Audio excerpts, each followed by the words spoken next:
Prime Minister Sheikh Hasina has urged to reduce the luxury of the owners and pay attention to the workers. Besides, the head of the government requested not to protest by vandalizing their workplaces. The Premier made this call at the May Day discussion organized at the Ministry of Labour and Employment at the Bangabandhu International Conference Centre. Sheikh Hasina said people got employment through the struggle of the father of the nation. The aim of the father of the nation was to improve the quality of life of the people. She said that the Awami League government has taken all initiatives to protect the rights of workers. The main goal of the government is to develop skilled manpower. The Prime Minister also said even after the workers' rights were guaranteed, the BNP Jamaat coalition came to power and destroyed the economic structure.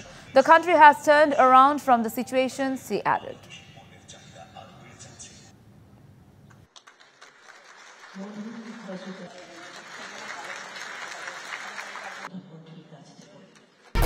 এক দুই তিন ঢাকায় জমি জিতে নিন 100% cashback সহ 20 কোটি টাকার পুরস্কার।